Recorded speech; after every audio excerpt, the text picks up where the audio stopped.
Always happy to welcome back UFC President Dana White, who joins me now ahead of UFC 231 this Saturday in Toronto.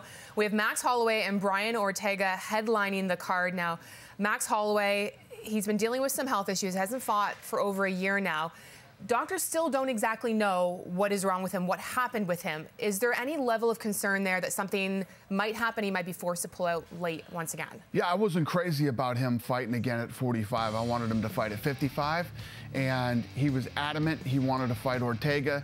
We ran him through a ton of tests. We sent him to a bunch of doctors, and they assured us that he would be fine. So here we are. I want to ask you about Greg Hardy. He's making his UFC debut in January in Brooklyn. Correct. There's obviously been a lot of pushback, the fact that he's going to be fighting in UFC just to start with, but now he is going to be fighting on a card with a female fighter who is involved in her own alleged domestic violence case right now.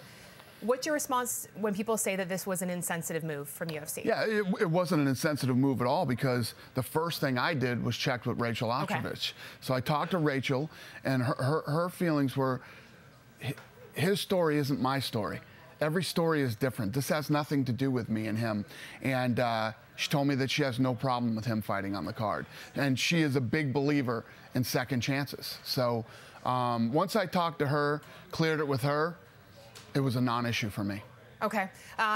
So there's no, despite all of the pushback right now on social media, et cetera, there's no thought to even make any changes at this point to the card?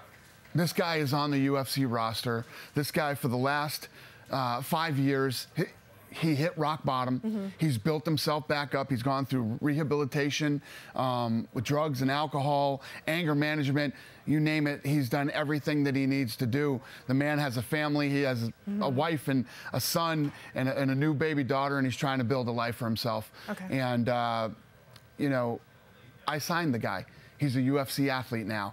And I think it would have been insensitive if I didn't talk to Rachael first, but I did. Okay. And she's completely fine with it. All right, Dana, I appreciate you stopping by and always being candid with your answers. UFC 231 goes this Saturday in Toronto. We look forward to it. Thank you so much. Thank you. Good to see you. All right, you too.